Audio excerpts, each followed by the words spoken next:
I didn't introduce you, okay? You don't need introduction. No, I don't need introduction, I think. Okay. Thanks everyone for coming after a stormy few days, last week. It's supposed to be last 1 week, isn't it? After Jagat passed away and the stormy weather now. And again, just want to have a special thanks to Dr. Sendra Rajan. He's a last minute outcome of a match. He can organize anything in the last minute. And Lata for excellent education initiatives you made. So let's move on. This is my hospital, County Chester Hospital in northwest part of England. I've been working as a stroke physician. So I think we got, this is the first time I'm just talking to a group who are non-stroke specialists and even non-clinical specialists, some of your professors, pharmacology and pathology and study. So the first question I think you must have thought is what I'm going to learn about stroke today. If you had thought so, I think this is the main reason we are here now. Now everybody can make a difference in stroke management irrespective of your specialty because the time counts in stroke. So you make a difference from here to here, this ischemic brain to the infarcted brain. It can happen in a few minutes. So I think this the statistics probably I would like you to remember. See, every minute you lose about 1.9 million neurons once your thromboembolism got stuck in the blood vessel. So every 15 minutes you try to reduce the time for thrombolysis, you make a difference about 4% when they improve better. So this is what it's trying to prevent. All this, the patient might have infarcted core brain tissue, but what trying to save is the ischemic parameters, trying to rescue. So it's a, as I said, stroke is a very time critical condition and it's the third most common cause of death worldwide after cancer and heart disease. It's a major cause of disability in the whole world. There's some statistics in from India, just stroke happens in much younger age than the Western population. So it's not just loss of life, it's loss of livelihood.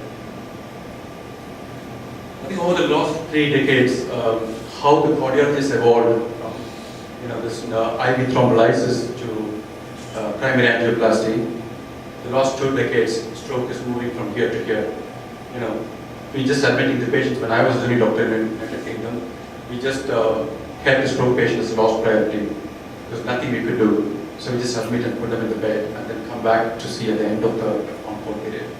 Now things have changed. They triage quickly to A&E and they just remove the clot, which is Dr. Zakir is doing in New Zealand at the moment.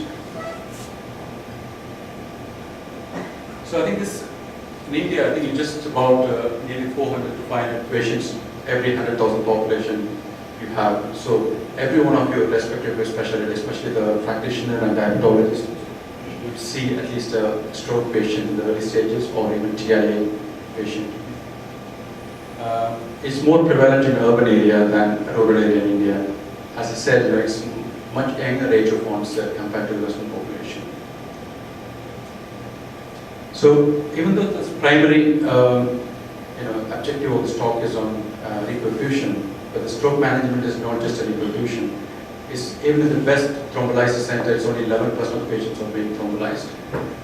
They fit the criteria for thrombolysis. So you need to act on primary prevention, and the atherosclerotic risk factors.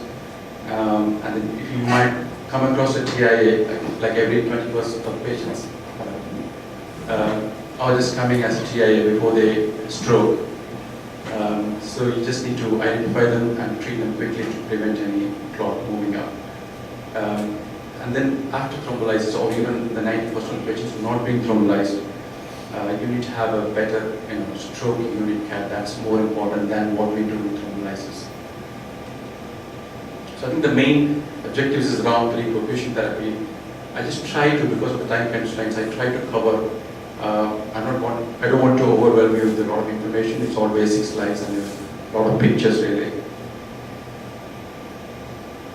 So I think some of you might remember from our anatomy class. I probably not read anatomy much. So this is from the Google. So you just remember this is a frontal parietal lobe in the brain. You have the motor area, sensory area, and the speech Broca's area and Wernicke's area of the left hemisphere of the brain. So anything that can affect, it can affect the right hemisphere with a speech problem. And if you have a right brain is involved, you have a little inattention. These are the cortical signs. This part of the brain is a deeper part where you have the basal ganglia on the internal capsule. So this is commonly involved by small penetrating arteries in the brain, which we call small vessel disease. So the brain, the blood circulation, as you can see in the pink, this is the middle cerebral artery where stroke commonly happens. And at the top strip of the brain, along the medial part of the brain, is supplied by the anterocerebral artery. And the brainstem and cerebellum is supplied by the vertebral vessel and the posterior cerebral artery.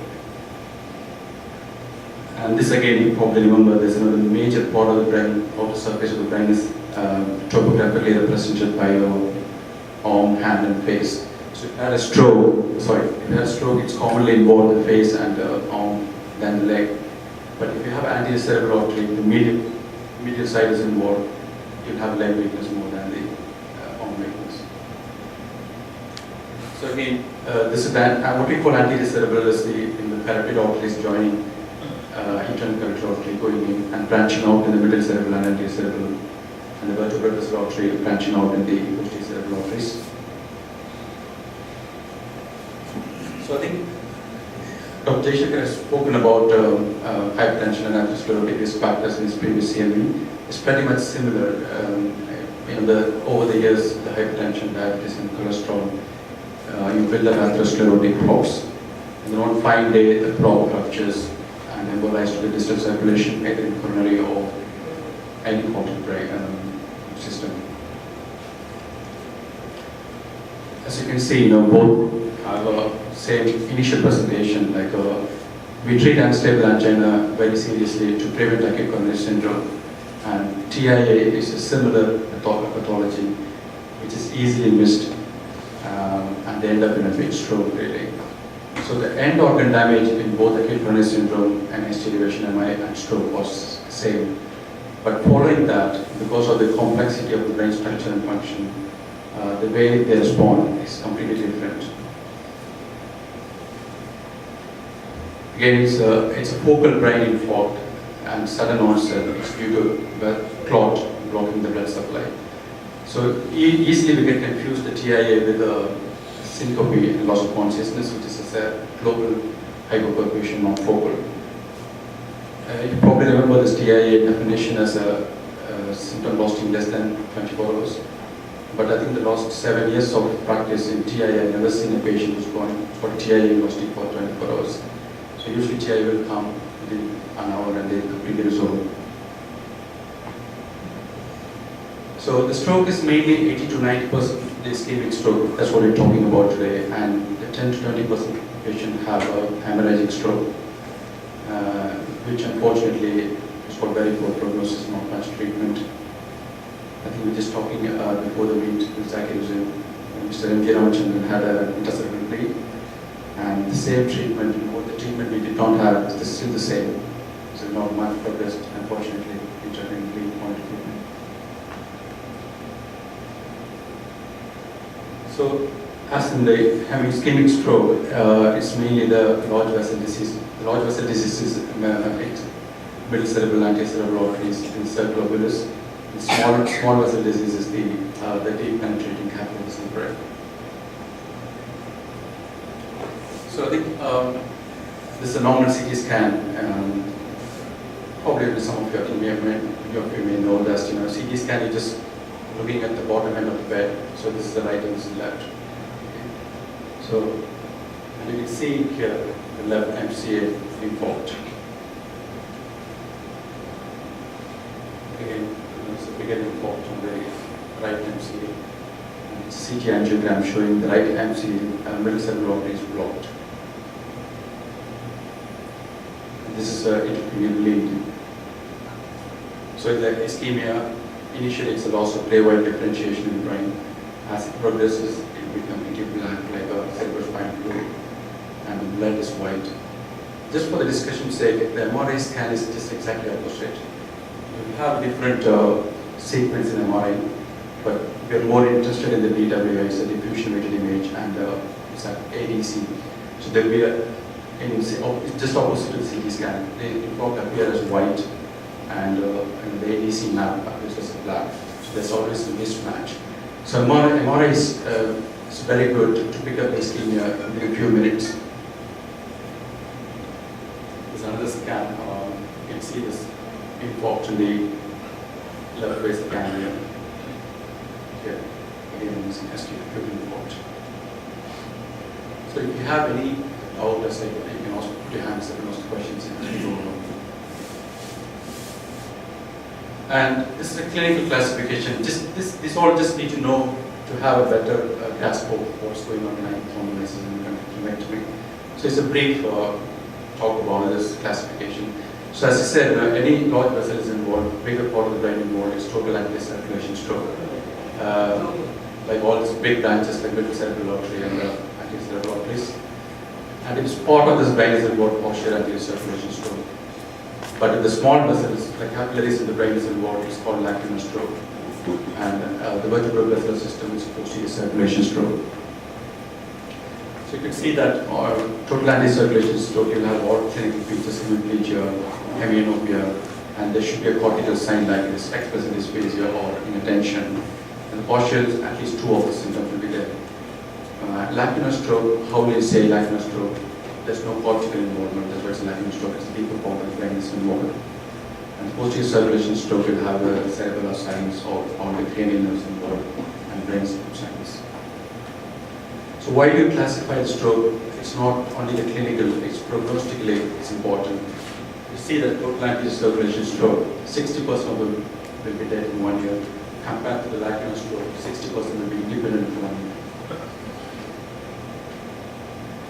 So as I said, I'm not going to talk much detail as Dr. Repurfusion has covered for this topic. So it's all atherosclerotic risk factors again. You need to address them, treat them, so that we prevent a stroke. The one thing I just want to point out is atrial fibrillation, non-valvular atrial fibrillation. We are seeing these patients more often in outside the end of the spectrum because we don't anticoagulate them and they end up with a very severe stroke. So I think if you find atrial fibrillation, the best treatment is anticoagulation. Nearly 5% of patients end up with a severe stroke because they won't be put on anticoagulation. And the opportunities have been consistently missed by the practitioners. And in young patients, we see, without any risk factors, we say some dissection causing stroke. It's very rarely some blood-related problems like hyperphospholipid antibody syndrome, where our gynecology colleagues will see, and even cerebral venous thrombosis in the post-pregnancy. It's not an odd.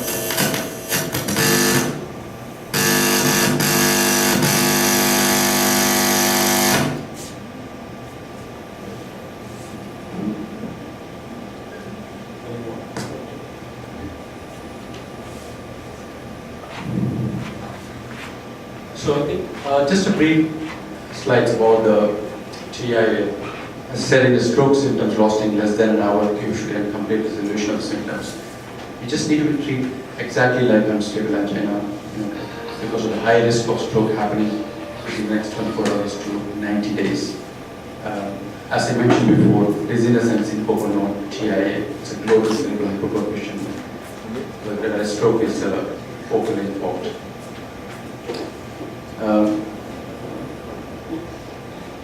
So this is a risk assessment tool we'll be looking into TIA patients.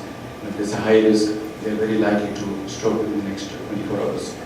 And we normally tend to see them in 24 hours and start on treatment. The treatment is again look for cause like hypertension and diabetes, total antiplatelets, statins, antihypertensives. The important bit in TIA is to arrange urgent carotid Dopplers, because if they have more than 70% stenosis on the symptomatic side, they are more likely to end up with a severe stroke in the next 2 days. So we need to get urgent carotid Dopplers and refer for a surgery on that side. As I mentioned about atrial fibrillation, if you find in ACG or atrial fibrillation, consider urgent anticoagulation with warfarin. And we've got some new oral anticoagulants in market now, which we don't need any blood monitoring like warfarin. Right. Just coming to thrombolysis, it's important that we recognize stroke in community. I think since 1995, when stroke thrombolysis was licensed, this was the advertisement that went on the TV in the Western world. Basically, it says, face on speech problems, get the ambulance straight away, because they will be within the time window for the thrombolysis. And this is what we do in any accident and emergency. Just like a tool assessment, is it stroke or not. If somebody is coming with loss of consciousness, we score them as -1 because it's unlikely to be stroke. Or it can be seized like an epileptic activity, so we again score -1. The rest of the stroke symptoms we score as 1. So anybody scored score of 1 and above, they're likely to be stroke. And we need to stop the thrombolysis process quicker. This is again quick assessment tool we universally followed in stroke, and it's being used both in research as well as in clinical tool to assess the disability of the stroke. And it also predicts the long-term and short-term outcomes in stroke. So this is the analysis score. Anything above 15 is considered as a moderate to severe stroke. So, as I mentioned, the non-contrast CT brain, which can be done very quickly, even with a radiology chest X-ray, is the most important scan in stroke thrombolysis. Because what we look is not to diagnose a stroke, but to rule out to bleed. So that's very important. So I think normal non-contrast CT will do the job. So get a CT done as soon as possible. And we can see some early signs of infarct, like hyperdense, cerebral artery, or loss of gray-white differentiation, or any evidence of established infarct. Probably it's too dangerous to thrombolyze this patient. As you can see in the slides, it's a non-contrast area. Really, you can see the thrombus sitting in the left MCA artery. And you see, compared to this both sides, this is the loss of gray-white differentiation. You want to appreciate the anatomy of the brain. So they're nearly the ischemic penumbra. So you need to get the thrombolysis done quickly to prevent the infarct. We got other multimodality of the CT, CT perfusion. We give a contrast and see how the brain is perfused, but we don't routinely do it because it's going to delay at least about 10 minutes. And, yeah, so we don't do that routinely, but it's used more in research. See if this will help stroke thrombolysis decision. I just come back to that clinical trials, but what they have looked at all these trials is how the stroke patients who thrombolyzed did at 3 months, not immediately after thrombolysis, and mortality or symptomatic intracerebral hemorrhage. And very few studies have looked into recanalization rate, but the top 3 or the main clinical outcomes that's been done on stroke trials. So this, in 1995, I think this is the time when I went to United Kingdom, this trial was published. It improved functional outcome 3 months, despite some increased incidence of intracerebral hemorrhage. What we see is MRS, modified ranking scale. It's 0 to 1 means they have complete recovery and no disability. So patient who had IV alter place were 30% more likely to have minimal disability. And I think 1996 it was licensed for IV thrombolysis up to 3 hours. Since then there are many trials that are going on to see if we extend the time window to 3 to 6 hours. But unfortunately it's all been negative results until 2008, nearly 15 years after the initial study, which showed a positive result, saying it had similar results like Nate's trial in 1995. So the patient did better at the end of 3 months, and the mortality rate was similar, and even the bleeding rate was slightly increased after 3 to 4.5 hours, but still the benefit was persisting. So I think since 1995, the world registered, they had a registry of stroke and they had about 23,000 patients. So that again confirms observational data, would confirm that all the patients had a good functional outcome as extrapolated from the clinical trials. So it worked. And this is the IST3 which our hospital was involved in that. It was very recent, in 2012. They looked at the patient, till then the patient above 80 years old, not thrombolyzed. So we looked at that, extend the age limit, and how sometimes when the stroke is very severe, there's a risk of bleed as well, so we don't thrombolyze. But this trial opened up a new avenue for thrombolysis, saying that even the age is not a criteria which should exclude the patient for. And they did similar to the younger patients. And again, the meta-analysis came, looked at all the studies. They all confirmed the same finding. And what they have found is, the benefit continuously drops down over the time. So you need to thrombolyze quickly. So it increased the chance of recovery with minimal disability, no difference in mortality. Benefit decreases continuously over time. And benefit is regardless of age and severity. But beyond 4.5 hours, it will be more harm than benefit. So as you can see, it's like a graphic representation of this findings. The benefits falling down and mortality is increasing.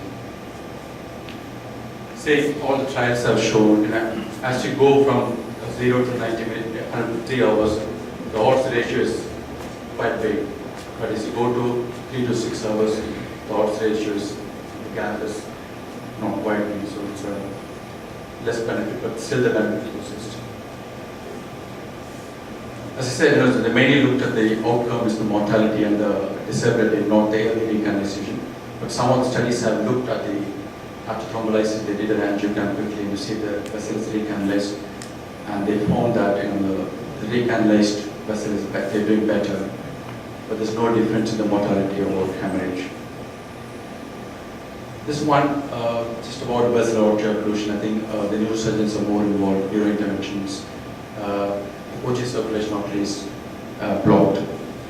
We treat exactly similar to anterior circulation stroke.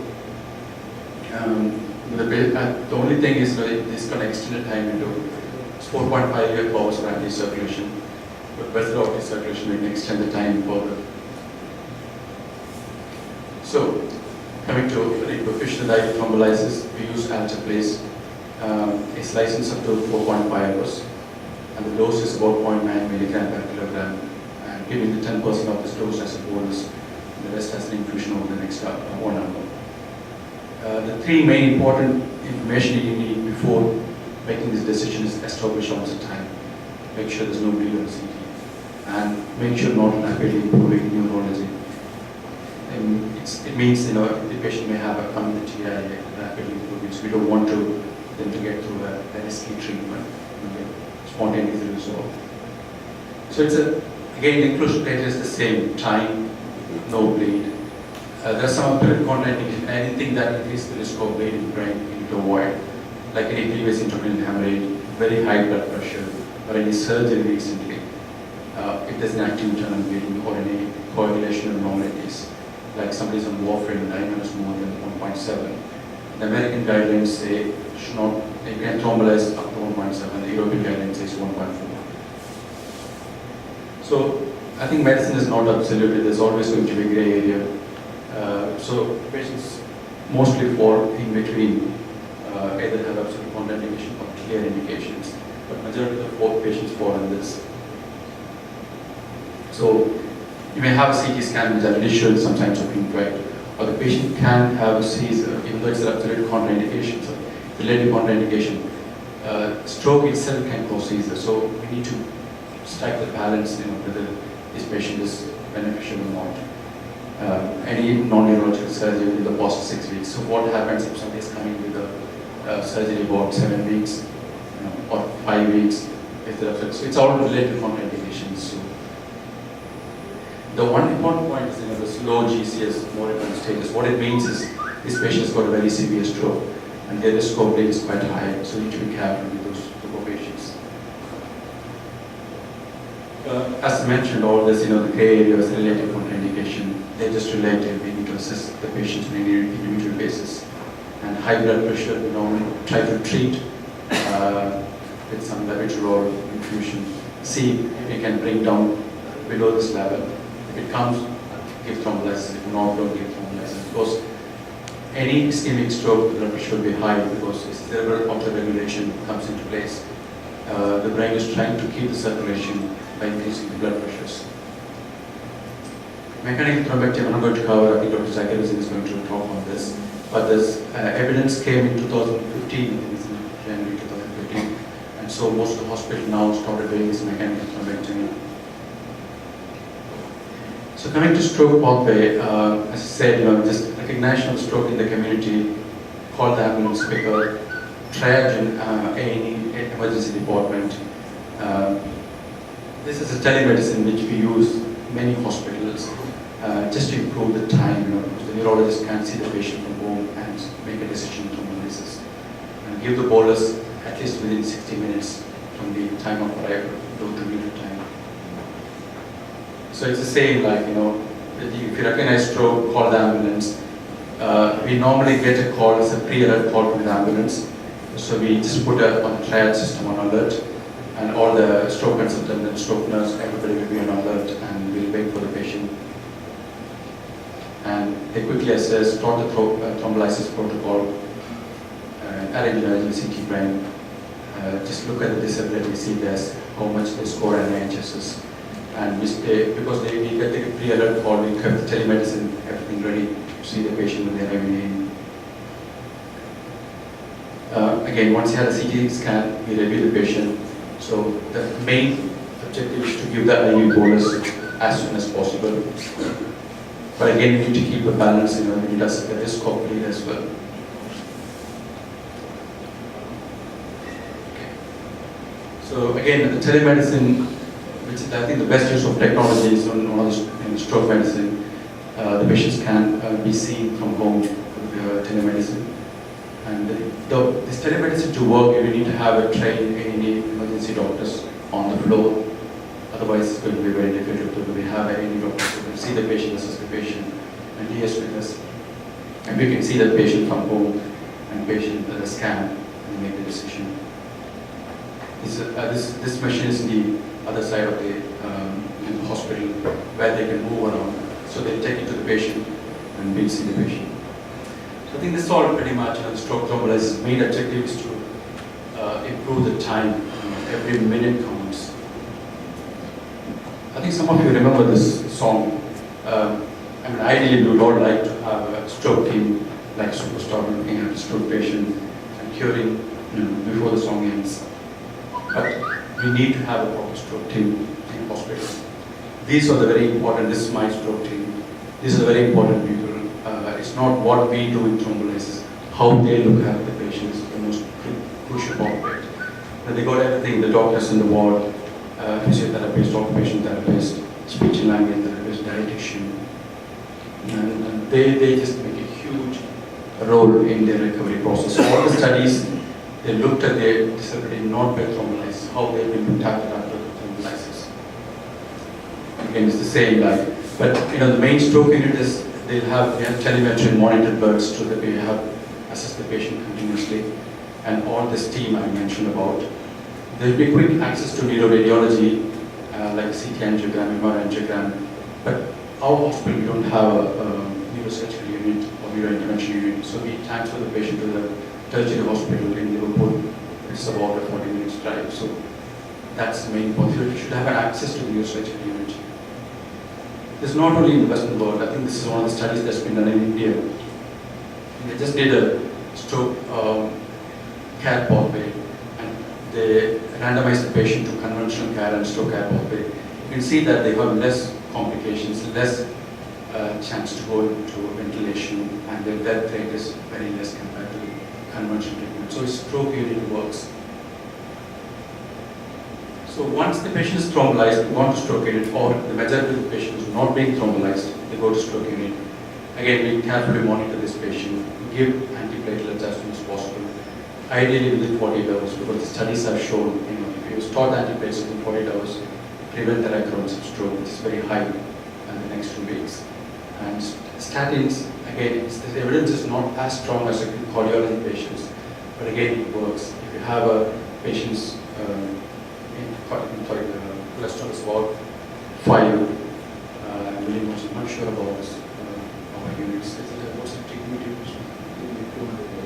Yeah. So you probably know that statins does not work just by reducing the cholesterol. It reduces the inflammation on the atherosclerotic clot. So it stops it from rupturing and preventing it from going. So it's It's an additional benefit. It's not that cholesterol lowering effect. And if somebody is an antihypertensive, or we already on antihypertensive, continue on antihypertensives in stroke period. But we don't initiate any antihypertensives in stroke period because, as I mentioned, cerebral auto-regulation is in place. The brain is trying to compensate the ischemia by increasing the blood pressure. So we don't want to reduce that and cause further ischemia. Again, we need to watch for the medical complications because many patients succumb to the medical complication than the stroke itself, like pneumonia, UTI, and DVT and PE is very common. We cannot give an EBT thromboprophylaxis in the form of ensifentrine because of the leading risk from stroke. So we normally use this flow pump at least for 2 weeks.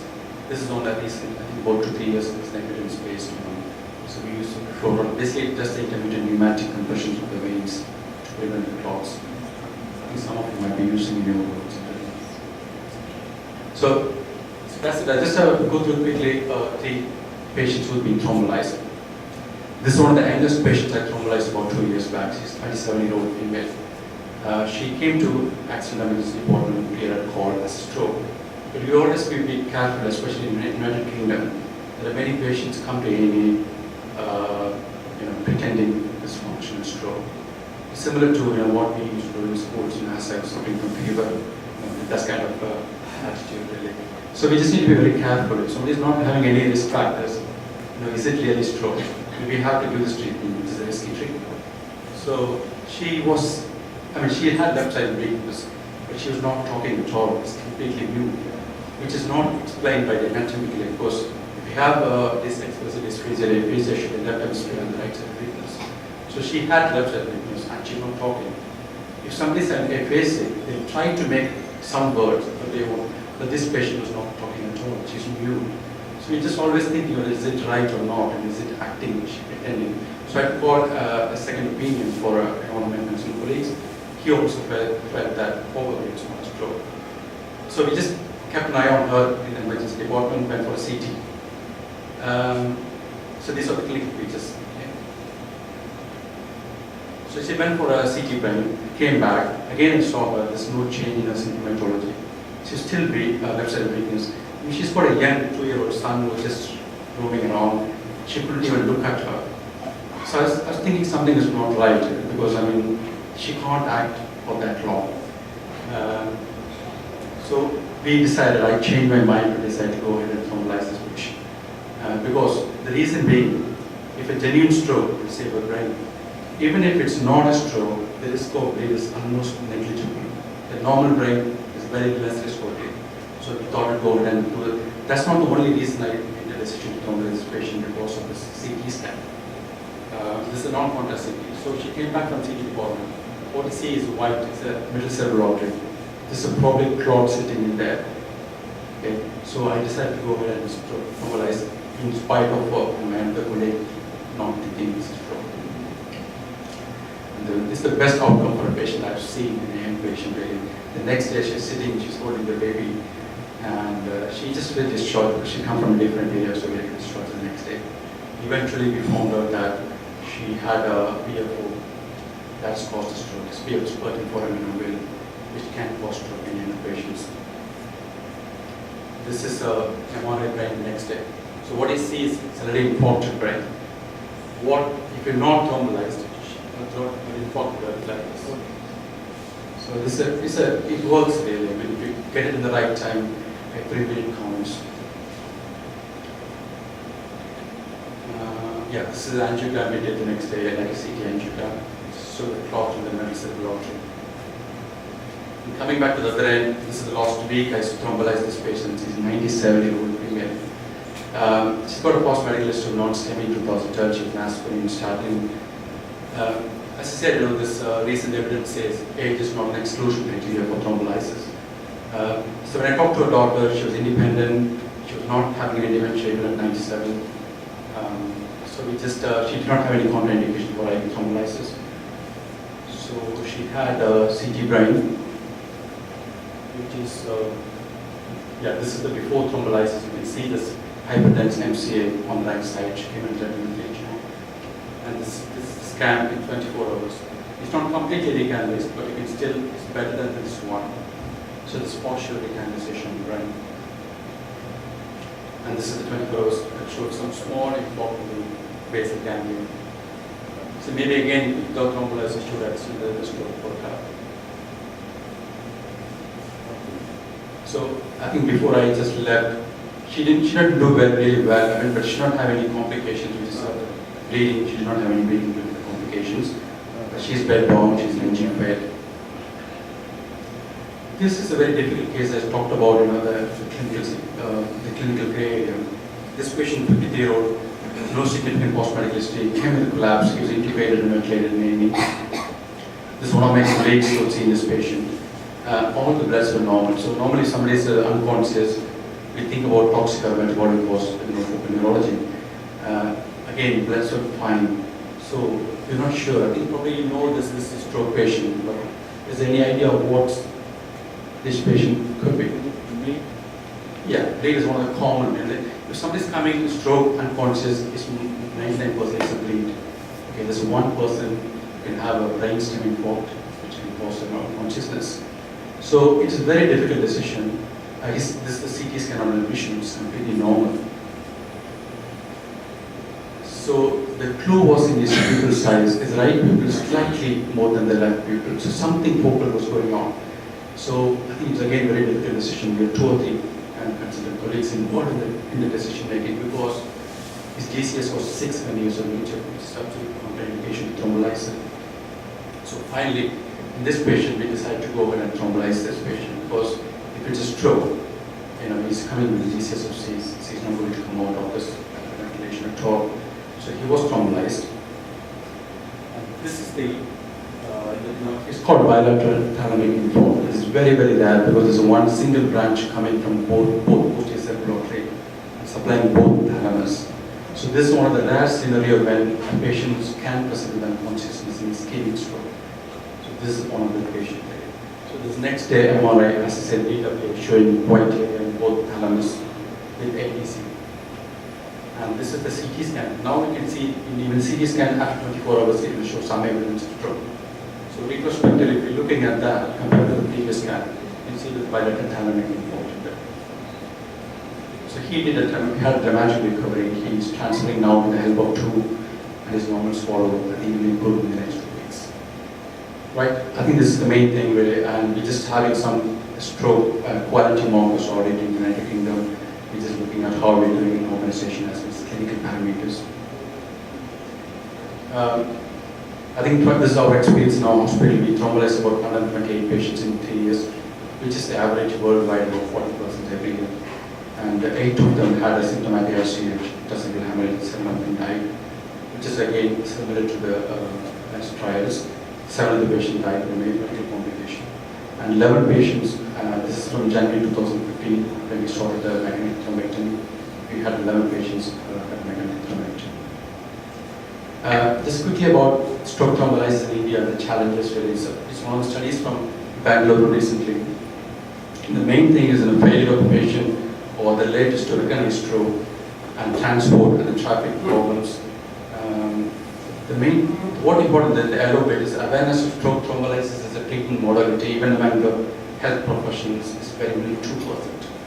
So nobody knows that there's a stroke thrombolysis or magnetic thrombectomy available. And the biggest challenge I was talking to Zakir before we started this talk, the availability of neurointerventionists worldwide. In UK, we have 1 neurointerventionist for every 10 intervention cardiologists. That's a big problem even worldwide. And not only that, the triage in India in casualty, how quickly you see the patients, how quickly we do the CT, and most importantly, again, I'm stressing on the stroke unit care, how they will tackle after the thrombolysis. These are the challenges, this was studies from India, a recent publication in 2016. Right? I think that's just one more slide on the future research and innovation. There's lots and lots of research still going on how we can extend the stroke thrombolysis. At the moment, the patient who wakes up from stroke, we don't thrombolyze because we don't know the time of onset. So these are the trials that's going on in my hospital. The practice is we're doing CT perfusion study to CT perfusion just to see if there's any still salvage in the skin and whether it will thrombolize or not. Wake up is the one, we do a quick MRI and see if the patient is eligible for thrombolysis. Even they come with a wake up stroke. And there are quite a few trials on. Now, what is a wake-up stroke? If somebody is waking up with stroke in the morning, it's quite common. We don't know when they stroke. So ideally they should be within 4.5 hours. So they would have stroke about 10 p.m. and they woke up at 6 p.m. 6 a.m. It's about 8 hours. It's a high risk of bleed. So at the moment, there's no license for those patients to be thrombolized. They're excluded, which is about 40% of the stroke thrombolysis population, which is huge.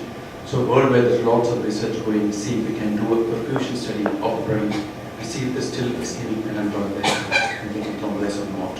That's so a CT angio will show. CT perfusion will show. It can differentiate between the core infarct and the ischemic penumbra. But we need to consider the fact that 10 minutes time, at least extra 10 minutes for CT perfusion. That again, extra 10 minutes means about 20 million neurons, 20 million neurons and neurons. We need to factor in the time as well. So that's why this last 8 hours. Yeah, that's what because we don't thrombolyze these patients because it may be even 1 hour before, so they're excluded, unfortunately. Unfortunately excluded. So that's why we're doing these trials on this. And How about fluoxetine? Sorry? Fluoxetine. Fluoxetine is again, we have quite a few trials even in the stroke unit or stroke rehabilitation. Fluoxetine, the post-stroke depression is quite common. So the fluoxetine, does it help? Does it improve the outcome or not? And the restore is again, somebody had a bleed recently. When we go to restore, so for example, somebody's had a heart disease, they need antiplatelets. So somebody had an intracranial bleed. So when we're going to restore the antiplatelets, there's no clear guidance for doing one stroke. And this is the main cross-country telestroke. I can thrombolize the patient in Chennai from Chester just by taking medicine, but that's not important. How we then tap this patient on the floor, that's very important. The reason I put that in, there's a consultant in Edinburgh doing stroke thrombolysis for a patient in New Zealand hospital. Technology again is amazing. It's improving a lot, especially stroke rehabilitation, the robotics and other things. Stem cell therapy is a very, very small study. It's about 80 patients who had a stem cell in their brain. They improved sort of walking better. This mobile stroke unit is again a very, very interesting concept. It started in Germany in 2008, and some hospitals in the US are doing it. Basically, as you can see in the picture, they have everything, telemedicine, a stroke CT scan unit in the mobile unit, and the stroke nurses, and they can telemedicine the patient to stroke consultant and make a decision. So they can reach home and thrombolyze the patient and bring to the hospital to avoid the delay. So finally, I'd just like to finish with a personal statement. In spite of all the extensive research and evaluation stroke treatment, in many parts of the world, stroke treatment still remains a stroke of luck. So we need to get the stroke patients at the right place. I think you as professionals, you need to be knowing which is the right place. I think last week Apollo started a stroke, Apollo stroke net. I don't know what it means really. So you need to be made in which hospital doing thrombolysis, and try and move this patient quickly to that place. And the right time is the whole objective of this topic. Every 10 minutes, about 20 million brain cells will be lost. And the right person for stroke unit care. Okay, let's move on. Is there any questions now, or we'll wait for Is there any, Whatever your questions. is there any screening procedure to find out this kind of patient is going to develop stroke or something like that? this patient is going to develop stroke? Yes, any screening procedure going on this Not really, no. not like that. No, it's all atherosclerotic risk factors. Because in patient population, there's a high risk of younger age stroke onset. I think, again, it comes to the addressing the atherosclerotic risk factors.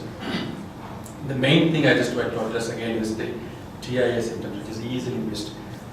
20% of the patient referred to TIA clinics with amaurosis pubis.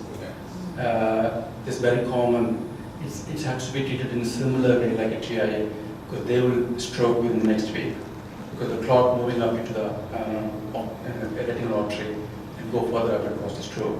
So they're treated in exactly the same way. Do a 100 Dopplers, if it's 70% blockage, do endotracheotomy quicker. maybe the carotid artery, intimate thickness regularly when we do it in diabetic patients, will it help? There's no regular, because if this patient is Screening- asymptomatic, Screening test you can do. not necessarily, because the reason being, there's no evidence that asymptomatic carotid artery stenosis during intraoperative No, intervention. intimate thickness. CIMT. Yeah. Will that predict the risk of stroke? I don't know really. No, I've not come across Maybe that. when you do progressively years, But will you do any surgery on that? That's the question, isn't it? no, at least you can put them on. Antiplatelet. Yeah, Prevention antiplatelet. treatment. Yeah, that way it helps really. The smoking is, I mean, in my experience, if somebody is coming smoking history, and then 90% of them will have more than 70% blockage, and they need a doctor. So smoking is on top of hypertension, diabetes, killing disease really. And English smoking in this crowd. Occasionally, all of it. Could you just define the TIA? I mean, is there a definition, the definition? Yeah, right the now? definition is like the same textbook what we read in our time. Stroke symptom within 24 hours, but since then stroke has evolved, especially the MRI scan. Even if you have TIA symptoms for a few minutes, you can still have some minor infarct in the brain already. But that did not change the definition. So Because the 24 same- hours still holds Yes, for TIA. definition wise stays. Amaurosis But I can actually never, be just for a few yeah, minutes, for a yeah, few usually about seconds. everything, you know, TIA, maximum I've seen is about an hour or 2 hours.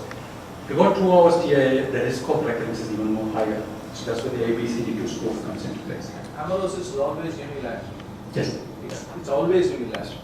TIA, I mean, when a patient walks into you with some symptomatology, very easy to diagnose, this one question, is it one eye or both eyes? But sometimes I've seen patients with a hemianopia, with a posterior surface, occipital infarct, ischemia. They can, you know, I can't see one side. One they say. side, because the Because nasal it's side is not, hemianopia, yeah. only the temporal they recognize. No, is the terminology RIN still used now? It is, unfortunately, but the reason being, you know, because MRI is a word after that, and you still find MRI can pick up even very minor ischemia, but that's not going to change the management. But the risk of recurrence of stroke is very high, so we treat in the same way. So it didn't change the definition. Yeah. Now nuclear medicine people are using some scans to find out some psychiatry they are using The nuclear medicine comes in mainly the perfusion study. perfusion. But is there any clear? No, it's not. Even if you put patients on aspirin and clopidogrel, a few percentage, at least 10 to 15% are resistant to those drugs. You have to test those patients. You have to do a PFA, platelet function assay for aspirin. For clopidogrel, you have to do very fine out test. Because 10 to 15% are resistant and they will develop symptoms even if you put them on those two drugs. Any other thrombolytic therapy other than altiplase has been tried? That's a good question, David. Because it's going to be long I think duration. I've shown that because the cost is another important challenge in India. It's 70,000 in the place. Yes. But compared to this, places, that's cost about 30,000. That's right. But there's no evidence. There is some controversy that's come up. One of the pharmaceutical companies had done some small observation studies and licensed as place because of the cost. And this became a big controversy. There's no evidence for This it. infusion is given how long? Exactly. For an hour. 1 hour. You calculate the dose is 0.9 milligram per kilogram. We are looking at a very sick group of patients who can be hemodynamically compromised.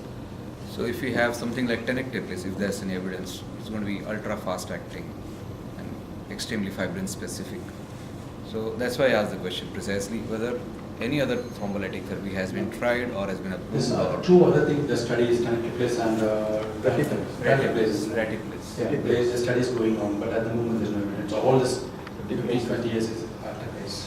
What is the current status of PFO closure?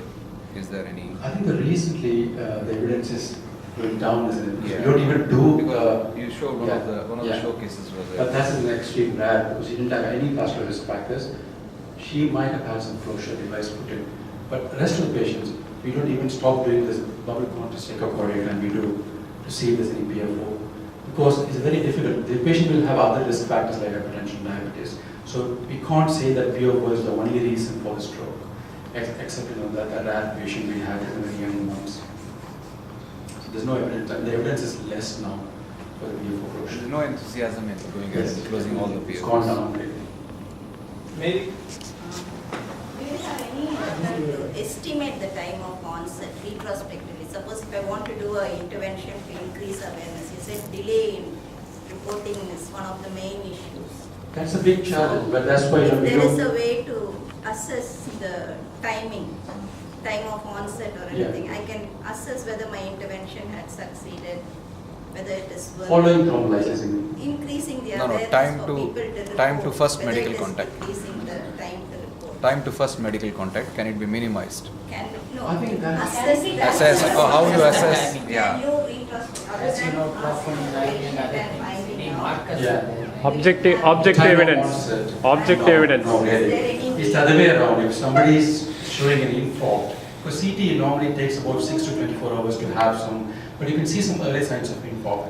If somebody had an infarct, the time of onset is beyond what they think. Okay, so that we can't traumatize those patients. So if it should be more than 6 hours. So otherwise we can't say from the scan. It's very difficult. Suppose I want to show that some intervention of increasing awareness is working. Yeah. Increasing awareness in the community, if you're talking about. Increasing awareness in the community is making people to report earlier. Yeah, that's, I think, that's again, all the Western world has proved is the FAST TV Act. This has been going on for a few years, and this dramatically improved the recognition of stroke in the community. That's what I'm asking. Is there a way to measure the timing? No. That's what. No. Objectively to say that No way. I this think has- that was the level of history, really. Today, out of 4 CBA if cases, somebody only coming one with has the- come within 2 hours. Sorry? All others are 3. Today, post-admission day rounds, Yeah. 5 strokes are there. Only one has come within 2 hours. Yeah. No intervention. But that's by Only accident. seat. is it? By But accident. But they are aware that there was stroke thrombolysis? 4 o'clock, no. Yeah, that's They have right. come because nearby they have That's come. the Otherwise, biggest all challenge. 4 Yeah. have come only 3 days, 2 days, going to nearby, Considering doing our something traffic, and then yeah. coming back again and again. Considering our traffic, So because awareness is the it's thing very which big. is more I think the one important. thing I want to highlight is one of the neurologists from Mother Apollo Hospital there. Yes. Yes. He developed stroke thrombolysis. He presented recently in Italy in a stroke meeting. He set up a stroke thrombolysis. What he does is, I think he's out of his own interest. He lives nearby. He's got a bicycle. Just to have stroke thrombolysis, the patient come in. They set a time, the reverse ticking time clock of about 60 minutes. So when the patient arrives, they stop the stop clock. It goes in the reverse. They have to, before the clock stops, they have to thrombolyze. So he comes. He does not use the telemedicine, but he comes in, with a bicycle. But if he's on holiday, nobody's there to treat. But I think he's developed really well. He presented that findings. So it is possible, though there are many challenges. I think till then, can raise in a managerial level, establishing the stroke unit and education of the doctors on the floor is very, very crucial. And then awareness in the community. What are the adverse problems you encounter after you thrombolyze after this period? You said up to 4.5 hours you can do this. Thrombolyze, yeah. Thrombolyze, if you are seeing the patient, as he says, after 5 hours or 6 hours. We don't What will thrombolyze. happen? Yeah. You don't May do not thrombolyze. work, Yeah. but what is wrong in? No, it will cause hemorrhage. Severe hemorrhage, yeah, that's the main Hemorrhagic blood complications. So, but the benefit outweighs the risks. That's why we do thrombolyze. Can you throw some light on the transition of stroke, onset of early onset? Yeah. I'm working in adolescent population. I think I'm getting a lot of patients nowadays. That's a good question, but I think that's most to do with the awareness. How many of us have checked our cholesterol and blood pressure? I don't know that. Can you explain what is the youngest age you are seeing so far? Yes. I think this is so because of awareness. Diabetes is one of the biggest risk factors. We get diabetes at a younger age than the Western population. Is that right? Is it diabetes we get much younger age? So that may be one of the reasons having atherosclerosis at a younger age. And again, we don't check our, we have in United Kingdom, anybody is crossing 40, we need to have a health checkup and we do everything routinely. Even I escaped that, I didn't do that at all. So that's awareness is the main thing. The one difference, again, another difference is they tend to have more intracranial atherosclerosis inside the blood, which can't do anything. If somebody had a carotid artery, you can do a endarterectomy, but majority of the Asian population have the atherosclerosis building up in the intracranially. Similar in cardiology, I think wherever we used to say that Asian population you have diffuse atherosclerosis compared to Western population, which is not amenable to any stenting. But usually say the proposal is very good in younger age or not better? It is obviously younger age, the constraint, but United Kingdom older ages, as I said, I normalize 97-year-old. We commonly see 80 plus. So with lots of comorbidities. That is making it different, not the stroke itself, but other side of problems. Apart from smoking, what do you think the natural spectrum is? Okay. So shall I do, Zakit will do and then we'll. Yes. Yeah, yeah. Together? I think it is